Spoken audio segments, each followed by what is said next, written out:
दोस्तों स्वागत है आपका एक बार फिर फ्रेंड। हमारी भारतीय अर्थव्यवस्था की सीरीज जो है हिंदी के अंदर चल रही है। और आपको जैसे कि पता होगा कि करीब अभी हमारी बैंकिंग सीरीज इसमें चल रही है और ये काफ़ी क्रूशियल पार्ट है। आज जो है अगर हम बात करें तो लेक्चर नंबर 7 को जो है हम बहुत ज़्यादा डिटेल के अंदर जो है थोड़ा सा देखने की कोशिश करेंगे। और आज हम बात करें तो काफ़ी ज़्यादा टेक्निकल चीज़ें भी चलेंगी। तो मैं ये भी कह सकता हूँ कि आज के लेक्चर को बहुत ज़्यादा ध्यान से इत्मीनान से देखने की कोशिश कीजिएगा। मैं अपनी तरफ से कोशिश ये करूँगा कि आपको लाइक बेस रेट और जो MCLR है इसको काफ़ी ज़्यादा डिटेल के अंदर समझा सकूँ। क्योंकि देखिए ये जो टॉपिक है बेसिकली MCLR और बेस रेट ये बेसिकली प्रीलिम्स के टॉपिक ज़्यादा हैं। मेंस के चांसेस काफ़ी कम होते हैं। तो आप ये मान के चलें कि बेस रेट और MCLR को काफ़ी डिटेल के अंदर समझेंगे, इनके इसके इम्पैक्ट को भी समझेंगे। और मैं थोड़ा बैंकिंग पॉइंट ऑफ व्यू के हिसाब से भी थोड़ा सा इसको बताने की जो कोशिश करूँगा। तो क्योंकि देखिए ये जो बेस रेट और MCLR काफ़ी ज़्यादा टेक्निकल है, काफ़ी लोग कंफ्यूज भी रहते हैं बेस रेट और इसमें। तो उसमें हम बैंक रेट बेस रेट से आपको कंपेयर करते हुए भी चलेंगे। और अभी तक हमने देखें तो हमने डायरेक्ट में CRR, SLR, इनडायरेक्ट में repo rate, reverse repo rate, bank rate और MSF को जो हमने अच्छे से जो है कंप्लीट किया है। इसके बाद फिर सिर्फ यही बचेंगे। उसके बाद हमारा जो टेक्निकल जो पार्ट है हमारा वो कंप्लीट हो जाएगा। फिर इसके बाद धीरे धीरे हम खींचेंगे इस सीरीज को। तो आज के वीडियो के अंदर हम जो है बेस रेट और साथ में MCLR को जो बहुत ज़्यादा डिटेल के अंदर देखेंगे। अभी तक 70+ वीडियोस मेरी यूट्यूब पे अपलोड हो चुकी हैं। साथ में इसके नोट्स आपको फ्यूचर के अंदर टेलीग्राम अरोड़ा IAS हिंदी में आपको जो है देखने को मिल जाएंगे। जैसे कि क्योंकि हम भी चाहते हैं कि इस पे हम भी अपनी एक इकोनॉमी की कुछ लेके आए, कुछ मटेरियल स्टडी मटेरियल लेके आए ताकि UPSC और साथ में स्टेट पीसीएस के जो बच्चे जो है कुल मिलाकर देख सकें। तो चलिए फिर स्टार्ट करते हैं बेस रेट और MCLR को। लेकिन आगे बढ़ने से पहले थोड़ा सा बैकग्राउंड को समझेंगे, क्योंकि पहले बैकग्राउंड को समझना यहाँ बहुत ज़्यादा जरूरी हो जाएगा। तो बैकग्राउंड को पहले फटाफट समझते हैं, एक जर्नी को समझते हैं, इस जर्नी को समझने की कोशिश करते हैं। देखिए क्या होता था दोस्तों, अगर मैं 1994 के हिसाब से अगर जर्नी को स्टार्ट करूं टिल वैसे तो आज तो वैसे तो 2022 चल रहा है, लेकिन कहीं ना कहीं 2016 तक, हालांकि 2019 में भी चेंजेस हुए थे उसको हम बाद में देखेंगे, क्योंकि ये जो एस्पेक्ट्स है 2019 का उसको हम थोड़ा डिफरेंट एस्पेक्ट्स में समझने की जो कोशिश करेंगे।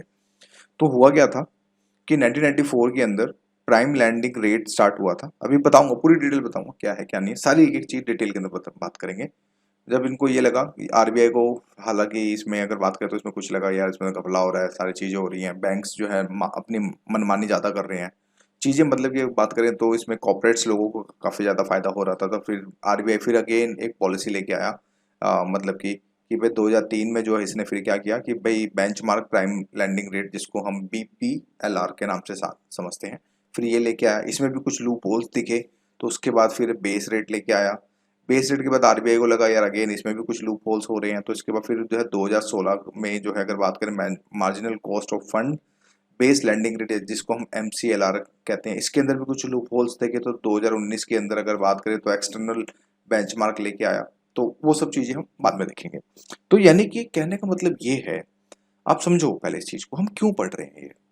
आखिरी टॉपिक मैं अगर बात करूं, मैं आज आपका सर खाऊंगा MCLR के ऊपर। क्यों?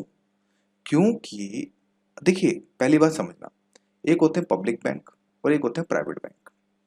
जो ये बैंक्स होते हैं ना, चाहे पब्लिक हो चाहे प्राइवेट, ये कहीं ना कहीं they want to earn money. At least चाहे SBI भी हो चाहे वो भी ये चाहेंगे। हालांकि इनको गवर्नमेंट सपोर्ट है, वो एक अलग कहानी है। लेकिन कहीं ना कहीं इनका जो मेन मोटिव क्या रहता है, प्रॉफिट करना। प्रॉफिट में इल प्रैक्टिस ना हो, यानी कि प्रॉफिट जैसे कि जब लोन देते समय इल प्रैक्टिस ना हो, यानी कि धोखेबाजी ना हो, जालसाजी ना हो। मतलब किसी चीज को, मतलब कि कहने का मतलब ये है कि सबके साथ RBI का जो रूल है वो ये कहता है कि सबके साथ समानता का व्यवहार होना चाहिए। चाहे वो एक रिक्शे वाला क्यों ना हो, और चाहे करोड़पति बाप का कोई भी औलाद हो, उसके साथ भी ये सब चीज समझने को हमें, यानी कि सबके साथ इक्वालिटी को लेके आगे बढ़ना। राइट। जिसके कारण 1994 के अंदर प्राइम लैंडिंग रेट लाया। इसको लगा RBI को, यहाँ पे ये लगा यार इसमें तो कुछ लूप होल्स हैं, इसमें तो मतलब ये पता चला कि कॉर्पोरेट्स को ज़्यादा फायदा हो रहा है, बड़े घरानों को फायदा हो रहा है। तो उसके बाद फिर इसने कुछ अगेंस्ट कुछ चेंजेस की टेक्निकल को हम आगे देखेंगे। फिर इसके बाद BPLR लेके आया। इसमें लगा कि भाई RBI ने सोचा कि शायद इसके थ्रू चीज़ें ठीक हो जाएं। लेकिन जैसे जैसे हमारी इकोनॉमी जो है डेवलप होती हो रही है, जैसे कि मैं आपको एग्जांपल देता हूँ कि देखो दोस्तों, जैसे कि 2005 2004 में आप नोकिया का 6623 कौन सा 3310 आप यूज करते होंगे उस समय। राइट। लेकिन आज आप स्मार्टफोन यूज कर रहे हैं, तो देख रहे हैं कितने आखिर एक एरा में चेंज आया नहीं है 20 साल के अंदर, कितना आपको 18 साल के अंदर कितना चेंज देखने को मिला।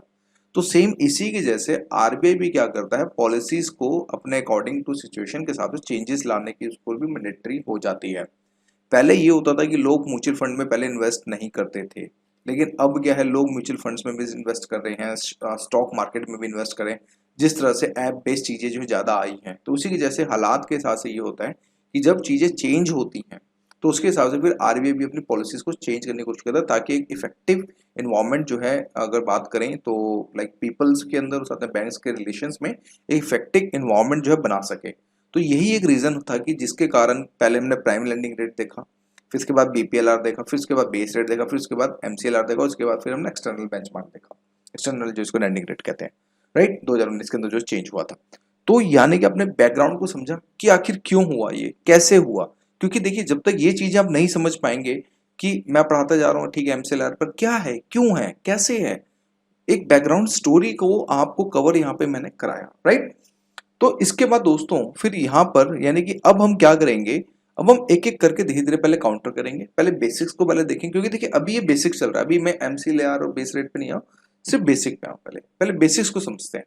देखो यहाँ पर है कि बेस रेट, बैंक रेट और बेस रेट में क्या डिफरेंस है। अगर मैं इसको, अगर मैं डंडा डाल के खींचूं, जिसमें आपको मैं लिखूं कि एक है आपका बैंक रेट और एक है आपका बेस रेट, राइट। देखो बेस रेट में क्या होता है, ध्यान से समझना, जो बेस रेट में जो चीजें, सॉरी मतलब जो आप, एक मिनट, ये बैंक रेट है और ये आपका बेस रेट है, ठीक है, ये बैंक रेट। तो बैंक रेट में बेसिकली होता क्या है कि आप ऐसे मान के चलो कि the key difference between bank rate and base rate is that the bank rate जो होता है is the rate at which the central bank in the country lends monies to commercial bank. यानी कि जो बैंक रेट होता है हमारा, यानी कि जो हमारा बैंक रेट होता है, ये जो है आरबीआई, अगर हम बात करें सेंट्रल बैंक, किसी भी देश का एक सेंट्रल बैंक करता है, तो हमारे इंडिया कंटेक्स्ट में आरबीआई आया। तो जब आरबीआई अपने कमर्शियल बैंक्स को जब लोन देता है, तो ये डिफाइन मतलब पहले जो है बैंक रेट करता था, राइट। बेस रेट में क्या होता है दोस्तों, बेस रेट में बेसिकली ये होता है कि is the rate at which the commercial bank lends funds to the public in the form of loan. यानी कि जब कमर्शियल बैंक जब जो लोन बांटेगी वो पब्लिक को जो बांटती है, तो उनका एक बेंचमार्क होता है कि इससे नीचे नहीं जा सकते, राइट, इससे नीचे हम नहीं जा सकते। ये किसी भी, हालांकि बेस रेट सबके डिफरेंस होते हैं, हर हर आदमी की, लाइक हर एक बैंक की अपनी एक ऑपरेटिंग कॉस्ट होती है, हर एक आदमी का ड्यू, हर एक बैंक के अपने ड्यूज होते हैं, उसके हिसाब से डिफरेंट सिचुएशंस होती हैं।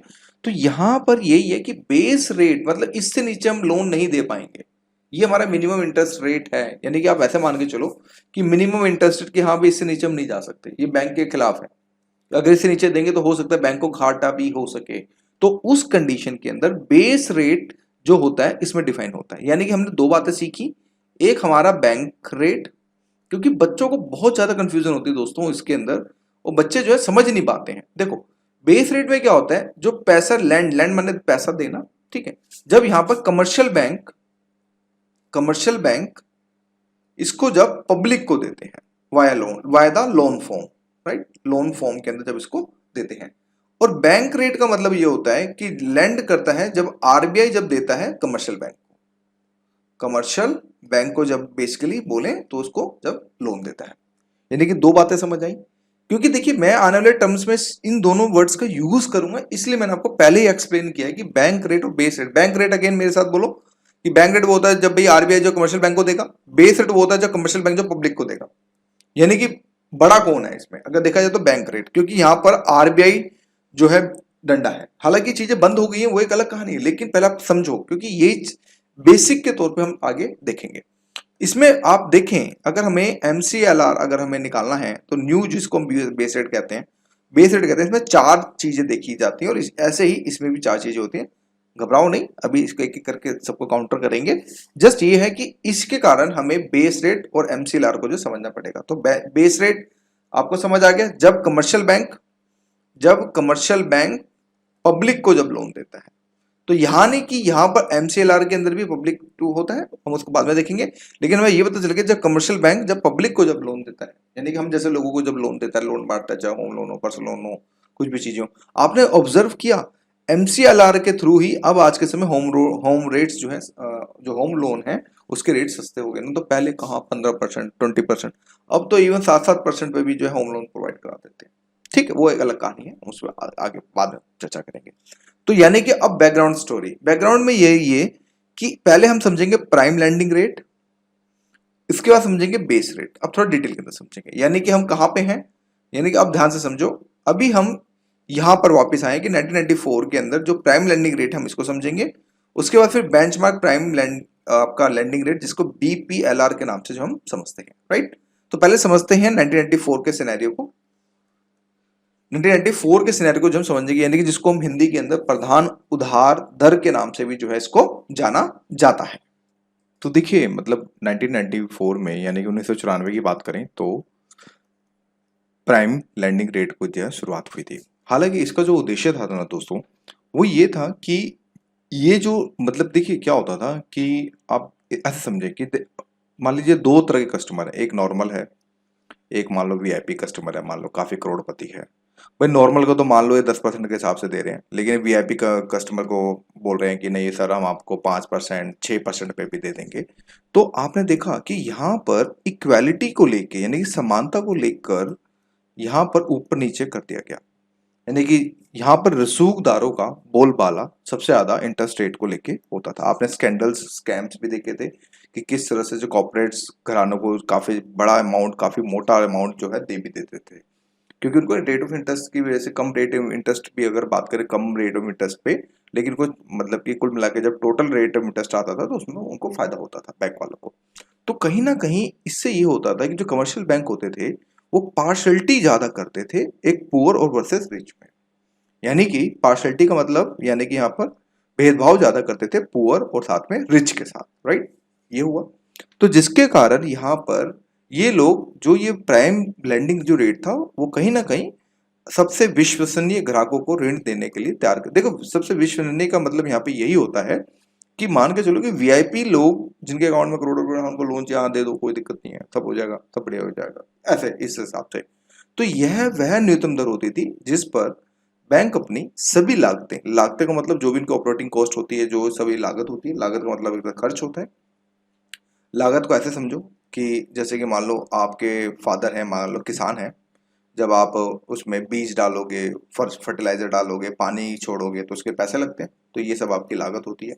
तो उसी वजह से ये न्यूनतम दर ऐसी होती है जिस पर बैंक सभी लागतें और व्यय माने खर्च, ठीक है, को पूरा कर लेता था, कुछ प्रतिफल भी प्राप्त होता है। हालांकि रेट ऑफ इंटरेस्ट कम करने के बावजूद भी थोड़ा बहुत कहीं ना कहीं कुल मिला के जो प्रॉफिट जो यहाँ पर हो जाता था। और इसी प्रधान उधार दर को ही अगर बात करें बेंचमार्क प्रधान उधार दर, यानी कि इसको हम बीपीएलआर यानी कि बेंचमार्क प्राइम लैंडिंग रेट भी कहते थे। यानी कि हम मोटा मोटा अगर हम बैक टू द टॉपिक अगर हम चलें तो हमें यहाँ पे ये पता चलता है कि 1994 में प्राइम लैंडिंग रेट आई, फिर उसके बाद बेंचमार्क प्राइम लैंडिंग है, तो इसमें कोई ज्यादा फर्क नहीं था, बस यही इसी चीज से बेंचमार्क एक बना दिया गया था, राइट।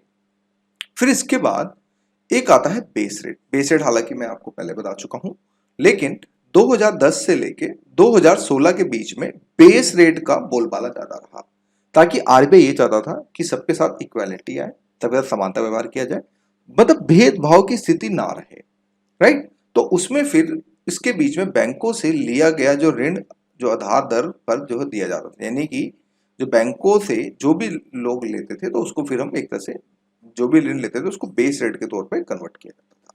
मतलब बेस रेट उसको जो है बेसिकली बोला जाता है, जो ऋण लेते थे वो बोलते थे कि हाँ ठीक है भाई बेस रेट पे लिया है, तो उसका मतलब एक मिनिमम थ्रेशोल्ड, मतलब इससे नीचे बैंक नहीं जाएगा, उसके हिसाब से जो चीजें यहाँ पर चलती थी।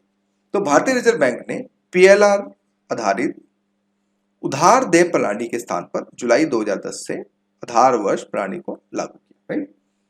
आधार दर वह दर होती थी जिससे कम दर पर कोई भी अनुसूचित बैंक, अनुसूचित माने जो भी हमारे शेड्यूल बैंक्स होते हैं, एसबीआई हो गया, एचडीएफसी हो गया, आईसीआईसीआई हो गया, इस तरह के बैंक अपने ग्राहकों यानी कि कस्टमर्स को कोई भी ऋण जब प्रदान नहीं करेंगे। यानी कि इससे नीचे मतलब कि अगर बेस रेट से नीचे जाके जो है अगर बात करें तो नीचे से इससे मतलब ऋण जो है बिल्कुल भी प्रदान नहीं करेंगे। इससे पूर्व बीपीएलआर जो मैं आपको एक्सप्लेन कर चुका हूं, में बैंक जो होता पीएलआर से नीचे भी ऋण देते थे, यानी कि जो भी लाइक पीएलआर से जो भी नीचे होता था आपस में मांडवली कर ली, सारी चीजें कर ली, तो उस कंडीशन में उससे जो मतलब नीचे जो है ऋण दे देते थे, लेकिन बेस रेट जब इफेक्ट कर दिया गया तो उससे नीचे जो है बैंक हालांकि नहीं जा पाता था। इससे कर्जदाताओं बैंकों के साथ सौदेबाजी व मोल भाव करते थे, जिसके कारण अलग अलग करदाताओं के लिए ब्याज की दरें भी एक तरह से अलग हो जाती थी। तो हालांकि ये जो सिस्टम था, ये सिस्टम जब बेस रेट आया तो उसमें जो है बंद कर दिया गया। राइट, ये तो रहा अभी तक का मुद्दा। इसमें अब थोड़ा और आगे देख लेते हैं। इसमें यह भी पता चला कि आधार दर की गणना 3 मापदंडों पर की जाती थी। जो भी बेस रेट होता था दोस्तों हमारा, जो भी हम, एक मिनट में थोड़ा अच्छे से लिख दूं, बेस रेट जो हमारा होता था उसको जो है 3 कारण जो है यहाँ पर दिखाए जाते थे, जिसमें इसमें मतलब कि 3 मापदंड को लेके जो बेस रेट जो निकाला जाता था वो 3 कारणों से निकाला जाता था। पहला, धन की लागत। दूसरा जो लगाता था वो लगाता था संसाधनों की असंबद्धता लागत, जो भी संसाधन खर्च हो रहे हैं उसके बीच में जो लागत होती थी वो। और साथ में निवल मूल्य पर वापसी कि आखिर को किस फंड में कितना मिलेगा, कितना ग्रॉस मतलब मिलेगा, उसके हिसाब से जो है मतलब लगाया जाता था। धन की लागत, कितनी धन की लागत लग रही है, संसाधन कितने लग रहे हैं, निवल मानते कितना ग्रॉस जो है उसमें, अगर बात करें मूल्य कितना मतलब ग्रॉस मूल्य आ सकता है, उसके हिसाब से जो है एक तरह से बेस रेट का जो है मूल्यांकन जो है यहाँ पर किया जाता था। राइट, इसलिए दर अलग अलग बैंकों पर अलग अलग निर्भर करती थी। जब भी उनके फंड की लागत तथा अन्य मापदंडों में बदलाव होता था तो इसमें परिवर्तन, यानी कि अब यहां पर जो बेस रेट होता था ना वो अलग अलग बैंकों को अलग अलग होता था। देखो क्यों, देखो पब्लिक सेक्टर में क्या होता है, पहले समझो, पब्लिक माने सरकारी बैंक, जो पब्लिक सेक्टर बैंक और जो प्राइवेट बैंक्स में थोड़ा डिफरेंस होता है।